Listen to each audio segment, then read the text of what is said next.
another tool and show you how to use that on this bore as well, and that's a pair of spring calipers.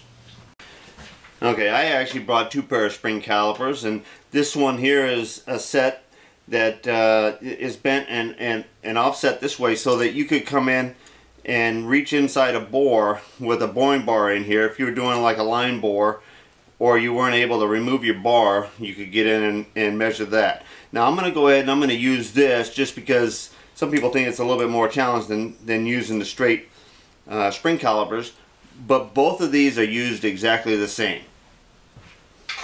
Alright, now we go ahead and we get it loose in the hand, and then I take, and even though the bar is in here, I get my fingertip so that I'm actually kind of holding one semi-still, and then I get the other one to go in there. Now you're moving it around because you're trying to feel the inside of the bore, and you can tell when you're smaller than the bore, you'll have a spot that passes through that it won't touch at all.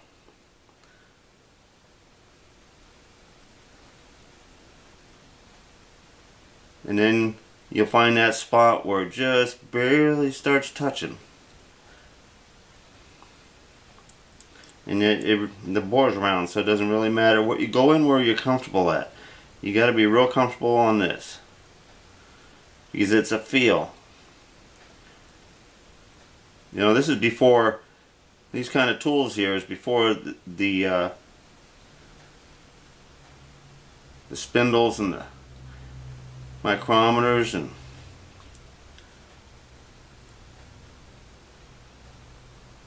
all of this was put into play here.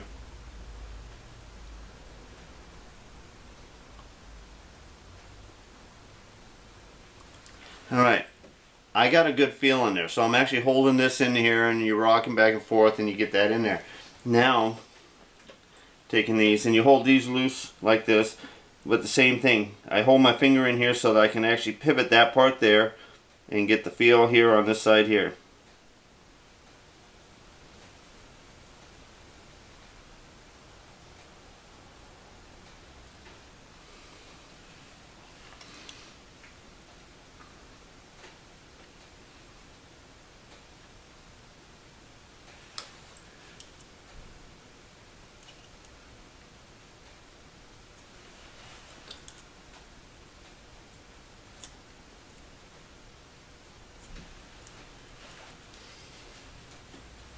Forgot what I was measuring.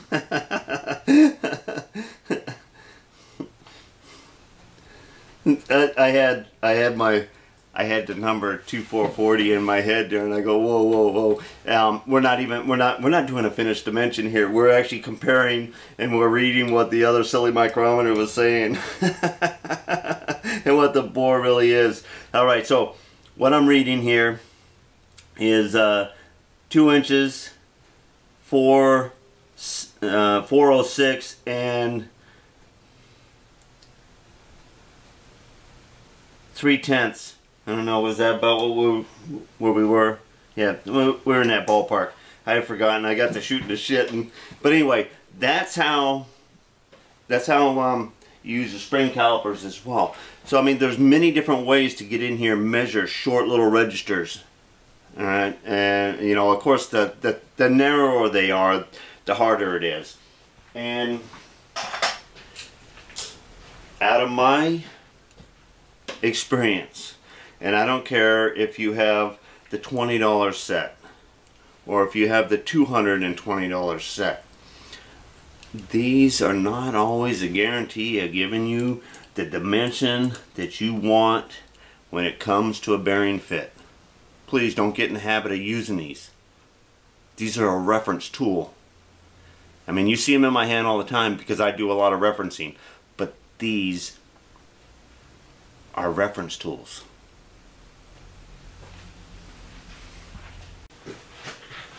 Okay, so we were at 2 inches 406, basically, give or take, you know, 2/3, and I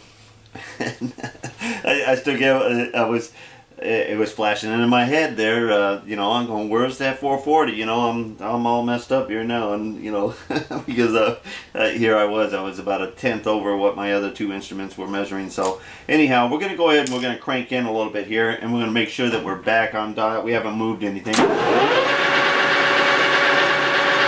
and that looks good. That's just tool pressure there that was on there, and we're gonna go ahead and take 10, and we're gonna bring it about halfway to where maybe a little bit less than halfway, or a little bit more than halfway will be our destination here.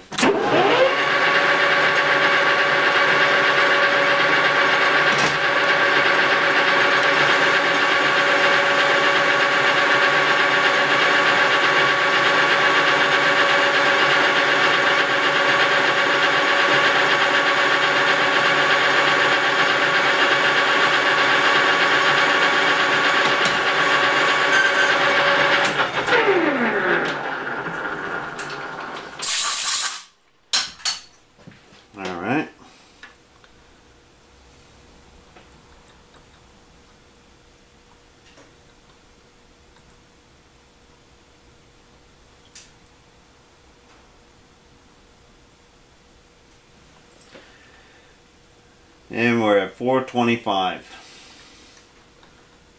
Just slightly over halfway there from the 406 mark.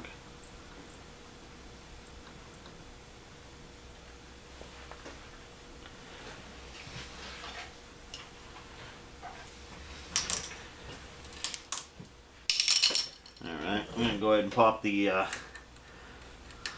springs in here.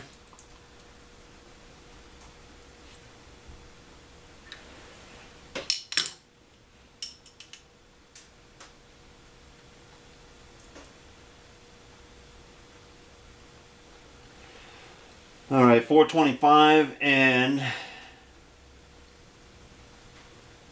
3/10.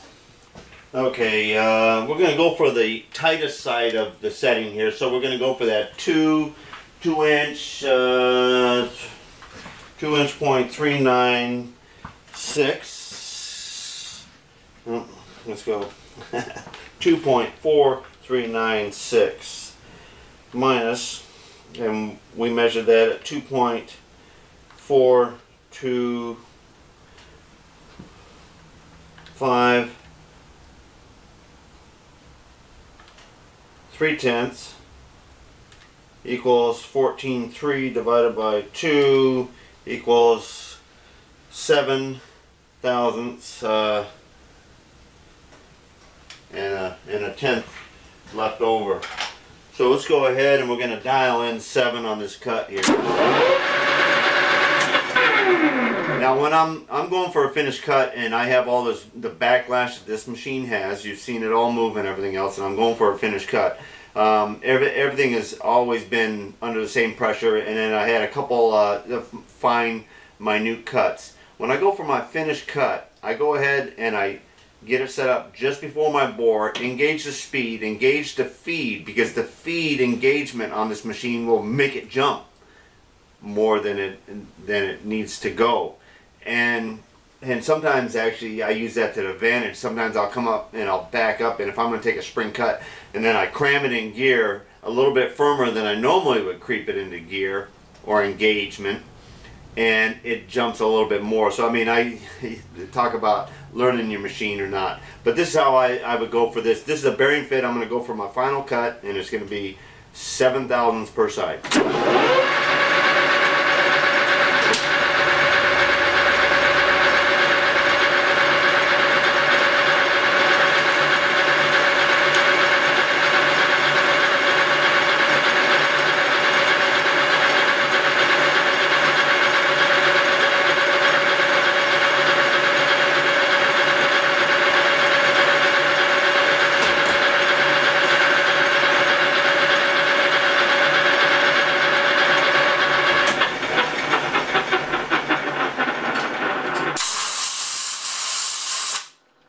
Down the bottom, I went ahead and fed it in along that shoulder there. We may be adjusting these shoulders and depths, but at least the mean diameter of the bearing.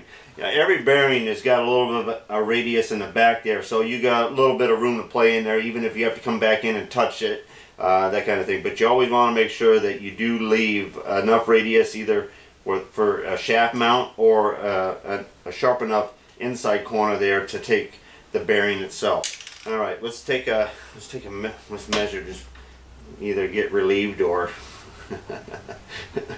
let's just say that we're going to get relieved here. All right. Looking pretty darn good there. Let's just verify it with the micrometer.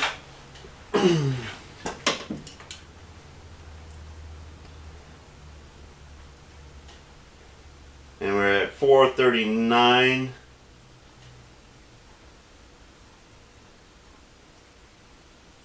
And 6/10.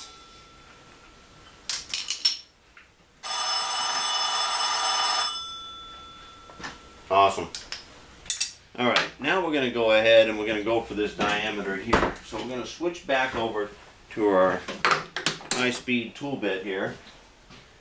And just because we're gonna reference this, and we're using the calipers to come in here, and we know that this is a nominal diameter too. Now we're reading with our calipers about 3 inches, 247 or so. And somebody put a coat of paint on this aluminum sprocket here, so it's probably added or taken away a little bit of the diameter, you know, added material, reduce the diameter. But we're going to go ahead and we're going to turn this down, and right now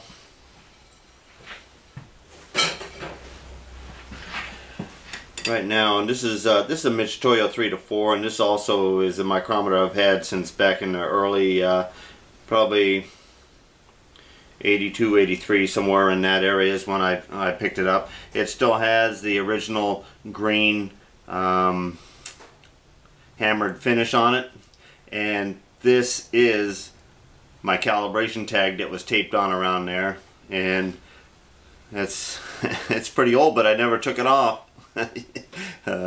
So I got 3 inches, 288, and I don't know, about 4 or 5 tenths there, 3/10. All right, so we got a little bit more. We're going to take it in probably a couple cuts here. So we're going to touch off and get our bit set up again, because we moved this around, and we're going to make sure that we have enough clearance in here. And we're probably going to be taking some off of this face also, but for right now, we're going to go ahead and concentrate on this diameter.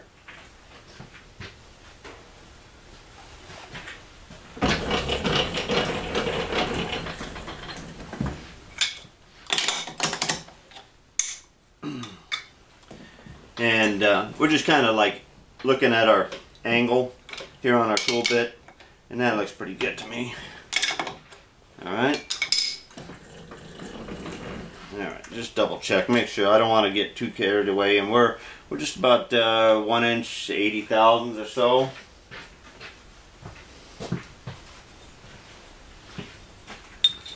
And eyeballing straight across here, about 1/100.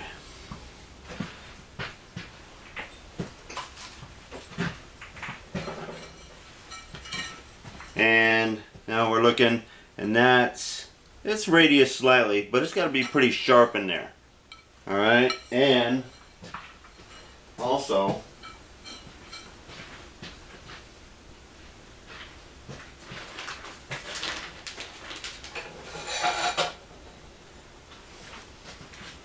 here's a spacer that's put in between the sprocket and it, and you can tell that it was getting loose. So this stacks up like this. So this surface here actually goes against that diameter right there.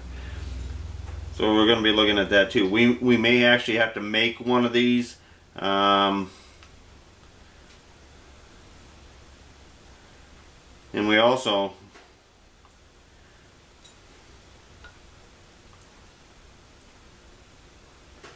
I don't know. You know, we probably could have incorporated that actually in that part.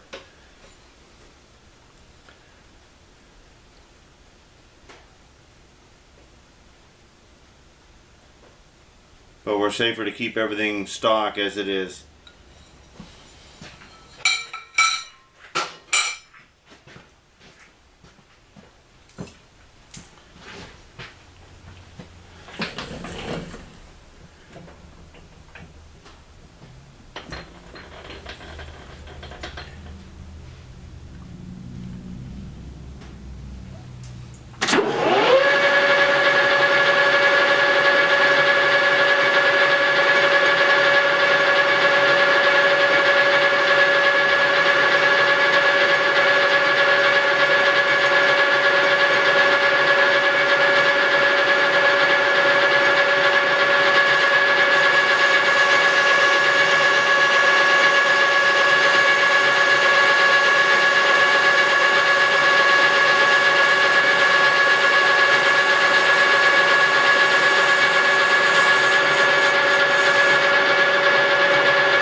Now, even though most micrometers have got little ratchets right here, I'm not in the habit of using those things. I've got a habit of actually feeling the mic swing and just having my finger on the thimble side to side and then just locking it and then reading it. I like doing that. I don't know. Micrometer's always been kind of a one-handed thing there, unless they're really big, and then your other hand is basically holding the anvil part of your micrometer. All right, so we got 3, 2, 63. So we got about 13 thousandths got to come off of this. All right. We're gonna go ahead and take 6.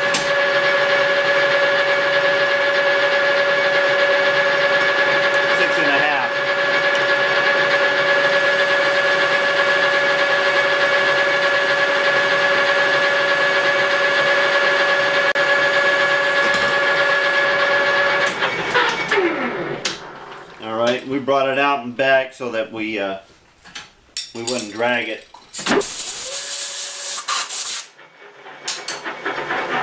Blowing a little bit of the dust off of there. All right.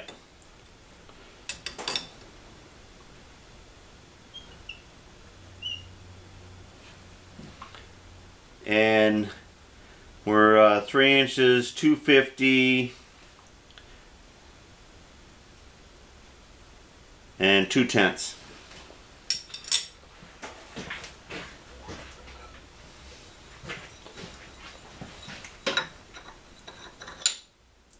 Alright, there's the ring that was on, slides over the old one. Actually, it doesn't slide over the old one because the old one's kind of munged.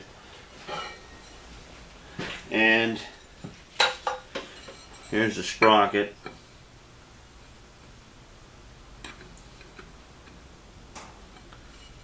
That's the paint.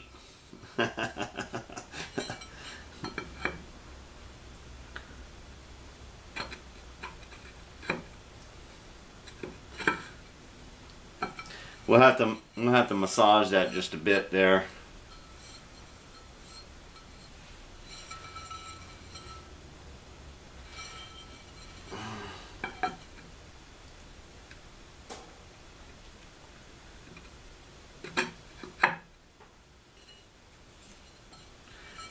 That's what's interfering though. That's paint chips. So the paint is like chipping off of there. You know, some things are supposed to be metal to metal. All right, this I like it. So I'm not going to take any more off of there. I'm going to go ahead and dress this face off of here, and I'm going to check this diameter here. And then we're going to be kind of waiting for limbo for that bearing, because I don't want to part this off until I'm absolutely certain, and I want to have that bearing in hand. Make sure that all of our depths are the same. So I'm going to go ahead and dust these two things off of here, and then we're going to go play on removing the bearings out of the old rims.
We just got a couple 4x4s down here just so that this rim doesn't roll around. Now we have two bearings in here, and we have two bearings in here, or one bearing,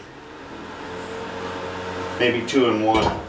Alright, so what we're going to do, we're going to get these bearings out. Now we don't have a trick little puller. Besides that, between these two bearings and the bearing over there, or the pair of bearings, or the set of bearings, there's a round shank or a rod.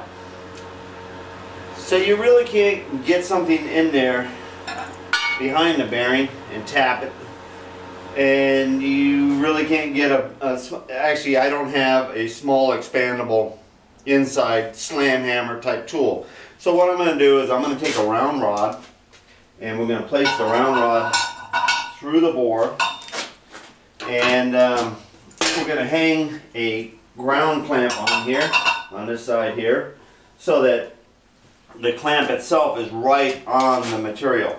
Now, let me go ahead so you can see what I'm doing. But I'm bringing this rod here flush with the end of the bearing, and then I'm cramming a screwdriver right in on the top.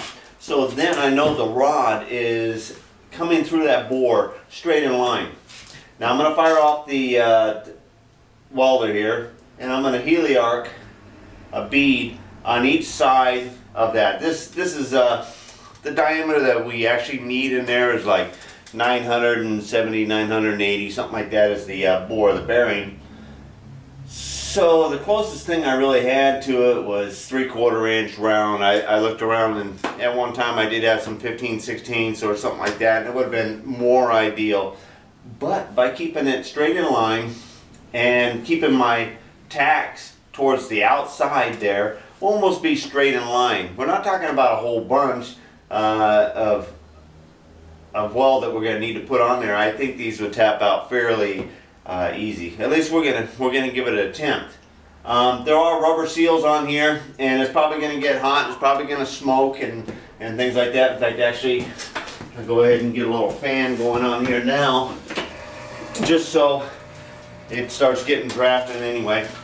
Now I'm gonna, you know, you got a hardened race there, and this is mild steel in the middle, and I'm just gonna grab some stainless steel TIG rod, and we're just gonna be placing a little bit of stainless steel on there, and we're gonna give it a shot. And the first little tack weld will show us whether the rod is joining, you know, sufficiently without cracking or being brittle. Once we put the two tacks on each side there, then we'll let it cool slightly. The heat will transfer somewhat to it. But we want to get at least let the cherry red dissipate, and then after that, then we can probably tap it out before the heat actually generates all the way out to the outside aluminum piece here. So it's kind of the game plan. So we'll get a couple things ready here, and then we'll fire off the welder and get going. I need my bigger hammer here. All right, and helmet.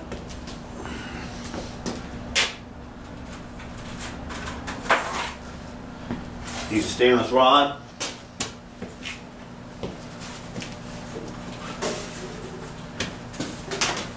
And our TIG torch.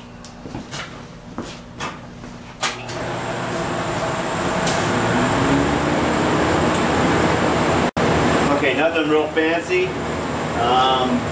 You know, I got the foot pedal, so I got all kinds of control, but I'm just running about 150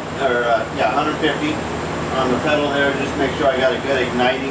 You know, I'll probably right back off the pedal. It's not about making a pretty bead. It's about fusing the two parts together and being able to do it quick. And the rod I'm just using a 309, kind of a good all-around stainless rod I like to use. I do have 308 and 316 and a couple other ones, but if this 309 works effectively, we'll be good to go. All right, and then just slam bam.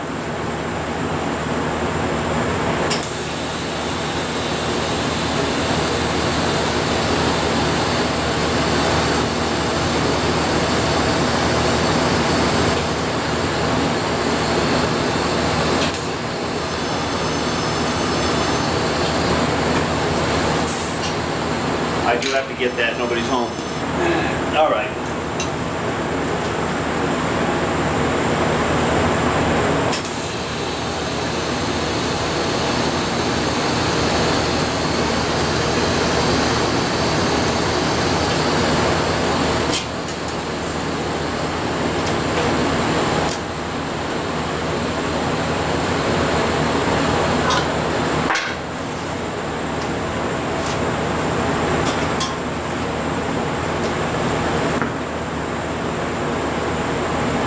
The walls look like they took pretty good. Let me give you a close-up.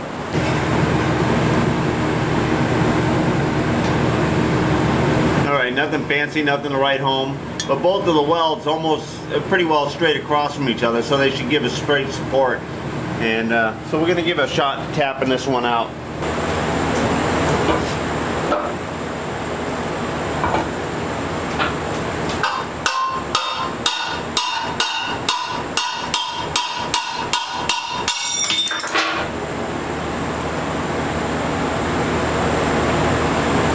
Started coming out, but the rim is rolled over at that point right there, so it is forcing a little bit. And you can see the brittleness right there that just broke.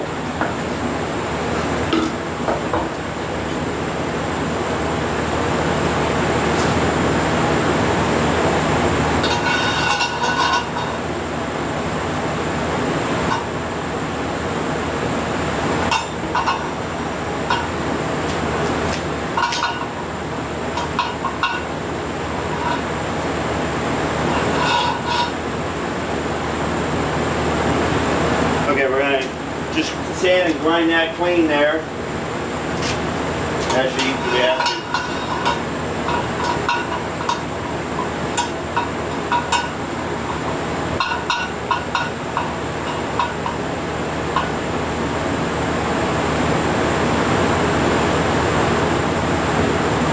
We don't have to. I'm going to put a bead right there on it.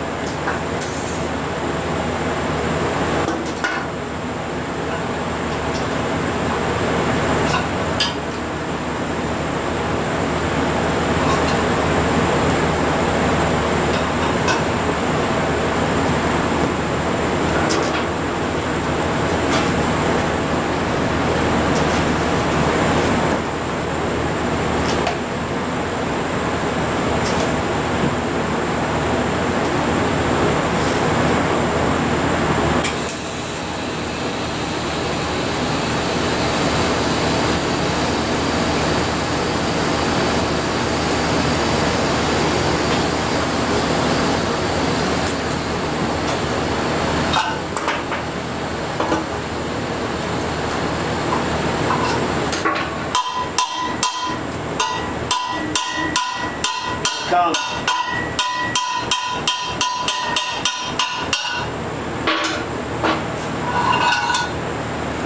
Okay, now it looks a little better, but you can see the metal that was pushed out, so just wasn't quite enough. And also too, the phone call we had probably caused the heat to transfer just a little bit and grab a little bit on this. Alright, we're going to go ahead and put that in the bandsaw, and we're going to cut that bearing off, and then we're going to reach in there and we're going to heliarc the next one. Actually, we're going to go ahead and we're going to heliarc this one here first. I'm allowed to change my mind. The reason why is I think this is only one bearing on this side, and then that sleeve will be free, and then we should be able to just reach in and tap that one with a bar from the back side. Maybe in the hydraulic press even. But at least we're able to get these out without damaging or even scratching up the rim here. We're doing pretty good so far.